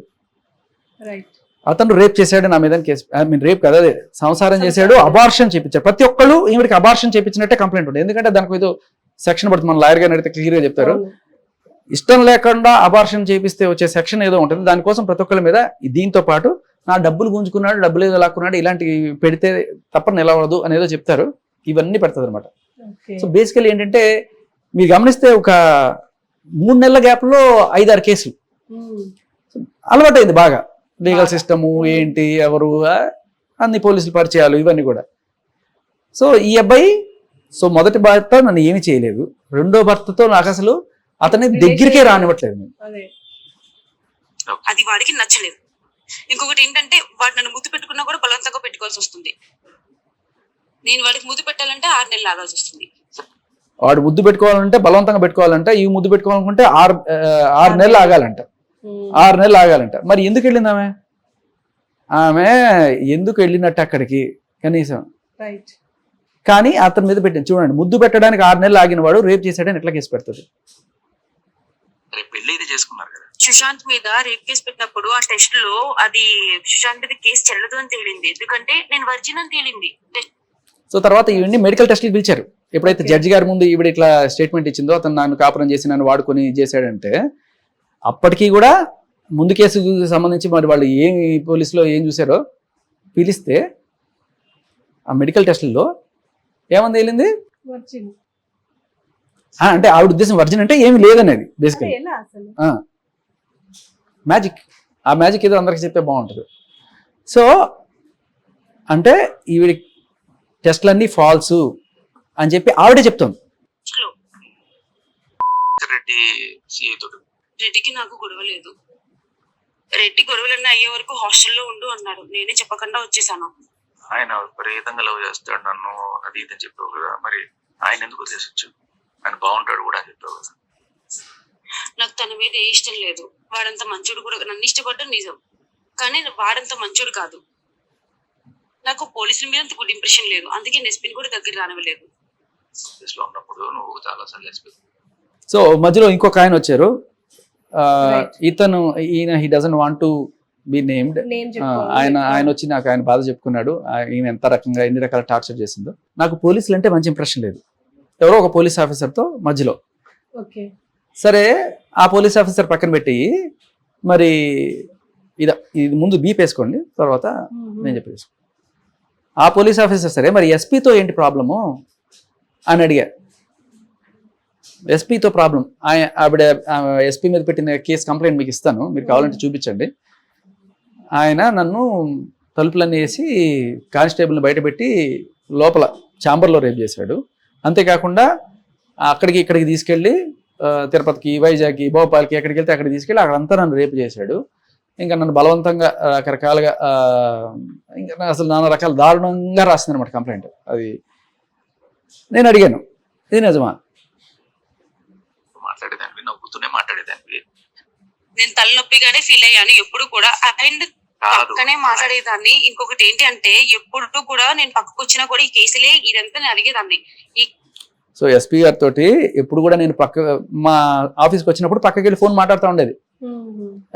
ఏంటంటే ఎస్పీ గారితో మాట్లాడుతున్నానని చెప్పేది. మరి నిజంగా ఏం మాట్లాడుతుందో తెలియదు, ఎస్పీ గారితో మాట్లాడుతున్నానని చెప్పేది. సో ఎప్పుడు మాట్లాడుతుండేదాన్ని కదా ఎవరితోనో నవ్వుతూ. ఏంటి ప్రాబ్లం అంటే, నేనేమి ఎప్పుడు నవ్వుతూ మాట్లాడలేదు, నాకు ఈ కేసులన్నీ తేల్చేయండి, ఈ సుశాంత్ కేసు, మొదటి మొగుడు కేసు, రెండో మొగుడు case, Yuvraj case, Raj Kiran case, వీటన్నిటిలో నాకు తేల్చేసి నాకు ఎంతో కొంత డబ్బులు ఇప్పించండి, తీసుకెళ్ళి న్యాయం చేయించండి. అది న్యాయం ఆవిడ దృష్టిలో. న్యాయం అంటే డబ్బులు ఇప్పించడం. అదే మాట్లాడుతుండేదాన్ని నేను. ఆయన ఎస్పీ కదా, ఏదో రకంగా చేసి నాకు హెల్ప్ చేస్తాడా అనుకున్నాను. ఇదే మాట్లాడుతుండేదాన్ని. ఆ కేసు సంగతి క్లియర్ చేసేయండి అని చెప్పాను నేను తనకి. కానీ ఇదిగో నేను చెప్తున్నాను కదా, గతం దానివల్ల ఏదైనా ఉత్పన్నమైన వాటి గురించి మనం మర్చిపోదాం. Okay, future. గురూజీ నేను ఒక్కటి మాత్రం మీకు చెప్పాలనుకుంటున్నాను గురూజీ. సో ఇక్కడ నేనేమన్నానంటే, సరే ఫోన్లే, నువ్వు నాతో కలుసుకుందాం అనుకుంటున్నావు కదా, గతం అంతా మర్చిపోదాం. ఓకే, జరిగిపోయింది. ఇప్పుడు మనం అనగానే, గురూజీ నేను ఒకటి చెప్పాలి మీకు అంటే ఆవిడ క్లియర్ చేసుకుంటుంది అనమాట. నాకు నరేష్తో ఏం లేదు, సుశాంత్తో ఏం లేదు, అలాగే ఎస్పీతో కూడా ఏం లేదని చెప్పడానికి ఆవిడ మాట్లాడిన మాట. నేను నిజంగా చెప్తున్నా గురూజీ, నేను 8 years ఫాస్టింగ్ చేశా గురూజీ. గాడ్ శివకి ఇది 7th year 8th year గురూజీ. గాడ్ శివకి మౌన వ్రతాలు చేశాను, అన్ని చేశాను, భగవద్గీతలు చదివాను, అన్ని చదివాను. వాటి సాక్షిగా చెప్తున్నా గురూజీ, నేను పవిత్రంగా ఒప్పుకుంటున్నా. తనని ఫిజికల్ గా ఎప్పుడు హింసించలేదు, ఇది పచ్చి నిజం. కానీ ఎస్పీ చేసిన పని ఏంటంటే ప్రమీల అని నేను పవిత్రంగా ఒప్పుకుంటున్నాను. ఏది భగవద్గీత మీద సాక్ష్యం. నేను రోజు ప్రతి సోమవారం శివుడికి ఉపవాసం చేస్తాను. ఆయన మీద ఒట్టు, ఈయన మీద ఒట్టు, అందరి మీద ఒట్లేసి చెప్తున్నాను. ఆయన ఏ రోజు నన్ను ఫిజికల్గా టచ్ చేయలేదు, హింసించలేదు. కాకపోతే ఆయన చేసిన పని ఏంటంటే, నా రిపోర్ట్స్ ఏవో వచ్చినాయి, ఏది మెడికల్ టెస్ట్ చేస్తే సుశాంత్తో ఏమి జరగలేదు, రేపు ఏమి జరగలేదు, లేకపోతే ఇక ఇలా అమ్మాయి చెప్పినట్టు కాపురాలు, అబార్షన్లు ఏమి జరగలేదు అనే విషయం వచ్చింది. అవి ఆ రిపోర్ట్స్ ఆయన తీసుకొని కేసు చల్లదనో లేకపోతే ఏదో మొత్తానికి ఏదో అని చెప్తుంది అమ్మాయి. ఒక ప్రెగ్నెంట్ ఆవిడ నాతో ఉన్న కాన్సెప్ట్, దాన్ని ఒక ప్రెగ్నెంట్ ఆవిడ నాతో పెట్టించి టెస్ట్ రిపోర్ట్స్ అని తను తీసుకున్నాడు. నన్ను ఫిజికల్ గా హింసించలేదు గురించి, ఇది నిజం. కనీసం మీ దగ్గర ఒప్పుకున్నా కూడా పాపం పోతుంది నాకు. సో ఆయన ఏ రోజు నన్ను ఫిజికల్గా హింసించలేదు, మీ దగ్గర ఒప్పుకున్నా పాపం పోతుంది. పాపం చేశాను నేను, అమ్మాయి ఒప్పుకుంది, నేను పాపం చేశాను, మీ దగ్గర ఒప్పుకుంటే పాపం పోదు. నువ్వు చిదిమేసింది కుటుంబాలని, 2 కుటుంబాలు. పాపం ఆయన ఒక ప్రెస్టీజియస్ ఆఫీసరు అండ్ వాళ్ళ మిస్సెస్, వాళ్ళ పిల్లలు. ఈ ఎలిగేషన్స్ వచ్చి డిపార్ట్మెంట్లో ఎంక్వైరీ పడి, దీంతో పాటు అక్కడితో ఆకుండా ఈ అమ్మాయి పేపర్లో కూడా ఇప్పించింది. ఆ పేపర్ క్లిప్పింగ్ కూడా మీకు ఇస్తాను నేను. సో ఎంత మనోవ్యాధ అనుభవించుంటారు వాళ్ళు. డిపార్ట్మెంట్లో ఎంక్వైరీ వచ్చింది మీద అంటే ఒక మనిషికి ఎంత పరువు తక్కువ ఉంటుంది. అంటే తన నరకం అనమాట, ప్రతి ఒక్కళ్ళ దగ్గర నరకం. అంటే ఈ అమ్మాయికి ఒక సైకో లక్షణం ఏంటంటే టార్చర్ చేయడం ఇష్టం మనుషులు. నా పాయింట్ ఏంటంటే, ఈ అమ్మాయికి అంత ఇన్ఫ్లుయెన్స్ లేదు, కానీ ఉమెన్ కార్డ్ యూజ్ చేసే ఇంత చేస్తుంది, ఇంత రచ్చ చేస్తుంది, 3 కుటుంబాలని ఆగం చేస్తుంది. ఒక మూడు కుటుంబాలని మీరు అనుకుంటున్నారమ్మా. చాలా మంది నేను చెప్పడానికి వాళ్ళు పర్మిషన్ ఇవ్వడం లేదని నేను ఆగాను. లిటరల్లీ జస్ట్ ఒక నంబర్ చెప్పండి. మినిమం 15-20 15-20 నాకు తెలిసి. ఆమె వయసు ఇంకా 25 కూడా 25 నిండలేదు. 20 నిండిందిలేండి. 25 అన్నా అసలు తను ఏం చూసింది?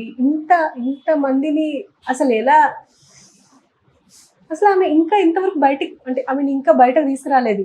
అదేంటున్నామా, ఎవరన్నా ఇప్పుడు నేను నాలాంటి వాడు వెళ్ళాడు, ఒక కేసు పెట్టాడు, అక్కడ కుక్కలాగా చెప్పులరిగిపోయేలా తిరిగినా కూడా అక్కడ పట్టుకునే నాదుడే. సార్ ఏమైంది సార్, ఎఫ్ఐఆర్ అయిందా, మీకు ఎందుకమ్మా, మీరు కేసు పెట్టారు కదా, మీరు వెళ్ళండి, అంతే అంతే.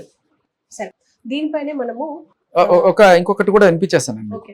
సో ఆ అమ్మాయిని నేను ఫస్ట్ రిజెక్ట్ చేసినప్పుడు ఆ అమ్మాయి బిహేవియర్ ఏంటి, ఈగోయిస్టిక్గా అమ్మాయి హట్ అయిపోయి, అంటే నేను లవ్ చేస్తున్నాను, నువ్వు నన్ను లవ్ చేయి,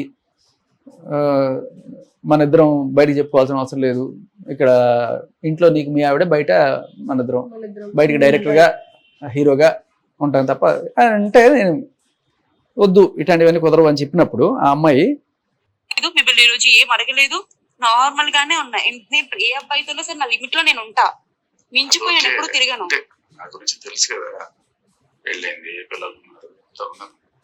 సో ఏ అబ్బాయితో అయినా నా లిమిట్ లో నేను ఉంటా, మీతో ఒకరితోనే నేను ఇలా చనువుగా వస్తున్నాను అంటే నేను అన్నాను, నాకు పెళ్ళైంది, పిల్లలున్నారు, ఇవన్నీ తెలుసు కదా, తెలిసి నువ్వు ఎట్లా చేస్తావు. అంతకు ముందు మీరు నా కోసం ఏదైనా ఆలోచించేవారు. నేను ఒకవేళ కోపడిన ఏమైనా అంతకు ముందు మీరు వేరేలా ఉండే, ఏంటంటే మీకు యాటిట్యూడ్ అన్నీ ఉన్నాయి. అంతకు ముందు మీరు వేరే రకంగా బిహేవ్ చేసేవాళ్ళు, ఇప్పుడు వేరే రకంగా బిహేవ్ చేస్తున్నారు. అంటే ఒక్కసారి ఈ అమ్మాయికి యాటిట్యూడ్ ఉంది నా మీద, ఈ అమ్మాయికి నా మీద లవ్ ఫీలింగ్ ఉన్నప్పుడు నేను దూరం పెట్ట మొదలెట్టా. అంతకుముందు మీరు బాగా మాట్లాడేవాళ్ళు, ఫ్రెండ్లీగా మాట్లాడారు, ఇప్పుడు ఎందుకు అంత ఓవర్ యాక్షన్ చేస్తున్నారు, ఎందుకు అంత దూరం పెడుతున్నారు, ఎందుకు అంత ఈగో చూపిస్తున్నారు? అక్కడనే ఎక్కువ చూపిస్తున్నారు కదా మీరు, దానివల్ల ప్రాబ్లం. అలాని ఇలాని ఏం కాదు, మోసం ఏంటి చెప్తావు? కానీ ఇప్పుడు కూడా చెప్తాను, నేను కోపంలో ఎన్నైనా అంటాను. అందులో ఫస్ట్ పాయింట్ ఏంటంటే, మీరు ఎప్పుడు నన్ను బలవంతించలేదు, మీరు నాకు ఎప్పుడు మాయమాటలు చెప్పలేదు, మీరు నన్ను ఎప్పుడు నమ్మించలేదు. ఇవి మాత్రం పచ్చి నిజాలు, ఇవి మాత్రం నేను హానెస్ట్ గా ఒప్పుకుంటున్నా. ఇందులో మీ తప్పు ఏం లేదు. దానిగా నేను చేయడం తప్ప మీరు చేసింది ఏది లేదు. నేనే మీరు నిజంగానే ఇష్టపడుతున్నారు అనుకున్నాను, అది నేను చేసిన తప్పు. కానీ ఒకటి చేతిలోంచి వెళ్ళిపోయిన తర్వాత దాని విలువ తెలుస్తుంది అంటారు కదా.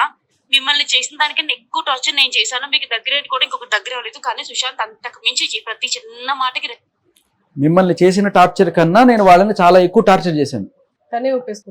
అంటే టార్చర్ చేయడం అనేది ఈ అమ్మాయి డిఎన్ఏలో ఉంటది అనమాట. బేసికలీ టార్చర్ చేస్తే అది ఒక రకమైన సైకో ఆనందం పొందుతుంటుంది అన్నమాట మనిషిని.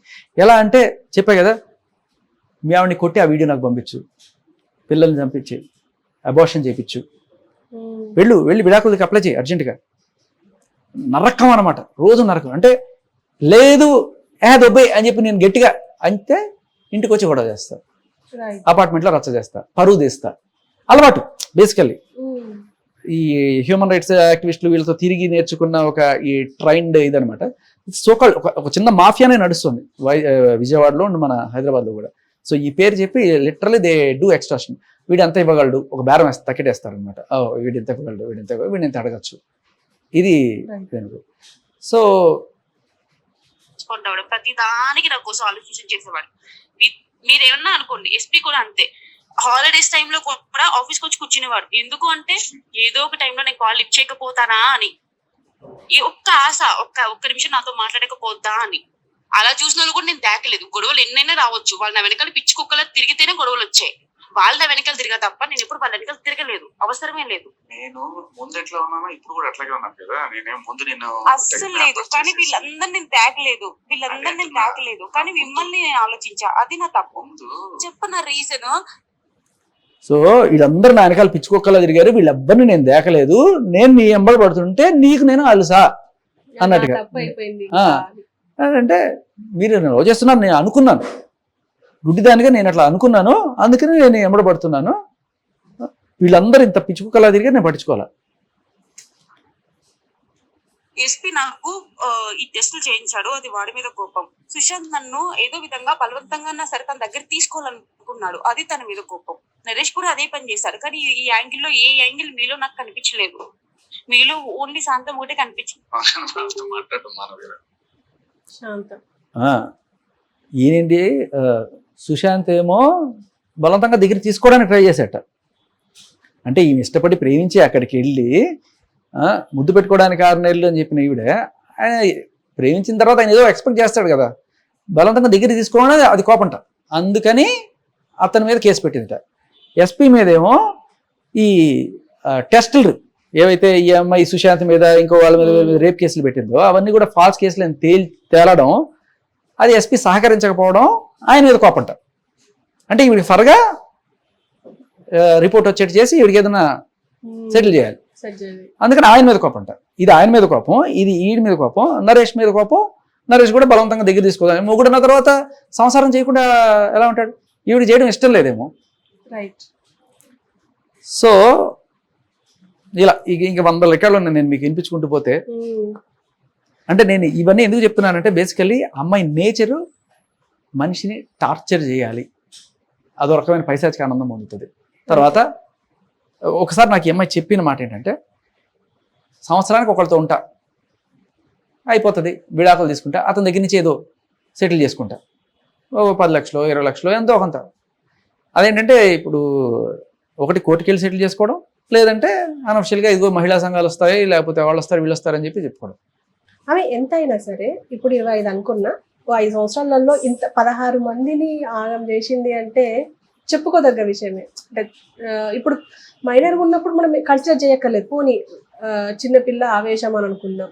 కానీ మేజర్ అయిన తర్వాత కూడా ఇంత చేసింది అని అంటే కొంచెం ఆలోచించాలి. అండ్ ఐ మీన్ ఇంతవరకు అంటే ఇప్పుడు మనం చాలా మంది గురించి విన్నాం, ఇప్పుడు రీసెంట్గా చాలా కేసులు బయటకు వచ్చినాయి, అందులో ఈ కేసు ఇంతవరకు బయటకు రాకపోవడం అసలు ఆలోచించాల్సిన విషయం. ఇది బయటికి రాకపోవడం కాదమ్మా, ఇప్పుడు లిటరల్లీ 4 స్టేట్స్, బెంగళూరులో అబ్బాయి మీద, సుశాంత్ అనే అబ్బాయి మీద కేసు, కర్ణాటకలో, ఒరిస్సాలో వాళ్ళ ఆయన, ఆంధ్రాలో ఈ రాజ్ కిరణ్ అండ్ ఈ అబ్బాయి యువరాజ్, సారీ మన తెలంగాణలో యువరాజ్ పెట్టిన కేసు, బాపట్లలో ఆంధ్రాలో